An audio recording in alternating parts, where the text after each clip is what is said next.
عن ابی ہریرہ رضی اللہ تعالی عنہ عن النبی صلی اللہ علیہ وسلم قال، حضرت ابو ہریرہ رضی اللہ تعالی عنہ روایت کرتے ہیں کہ نبی کریم صلی اللہ علیہ وسلم نے ارشاد فرمایا، لیس شیء اکرم علی اللہ تعالی من الدعاء، اللہ تعالیٰ کے نزدیک دعا سے زیادہ بلند مرتبہ کوئی چیز نہیں ہے۔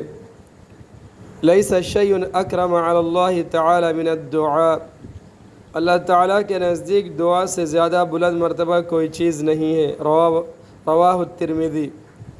عن ابی ہریرہ رضی اللہ تعالی عنہ قال، قال رسول اللہ صلی اللہ علیہ وسلم، حضرت ابو ہریرہ رضی اللہ تعالی عنہ سے روایت ہے کہ رسول اللہ صلی اللہ علیہ وسلم نے ارشاد فرمایا، من سرہ ان یستجیب اللہ لہ عند الشدائد والکرب، جو شخص یہ چاہے کہ اللہ تعالیٰ سختیوں اور بے چینیوں کے وقت اس کی دعا قبول فرمائے، فلیکثر الدعاء فی الرخاء، اسے چاہے کہ وہ خوشحالی کے زمانے میں زیادہ دعا کیا کرے۔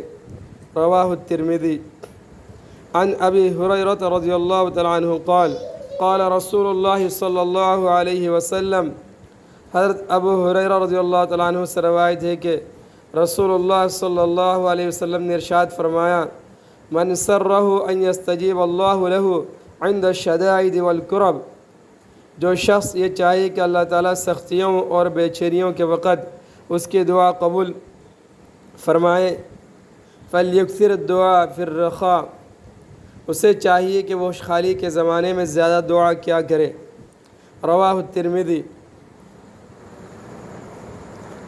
عن علی رضی اللہ تعالی عنہ قال، قال رسول اللہ صلی اللہ علیہ وسلم، حضرت علی رضی اللہ تعالی عنہ روایت کرتے ہیں کہ رسول اللہ صلی اللہ علیہ وسلم نے ارشاد فرمایا، الدعاء سلاح المؤمن، دعا مومن کا ہتھیار ہے، وعماد الدین، اور دین کا ستون ہے، ونور السماوات والارض، اور زمین آسمان کا نور ہے۔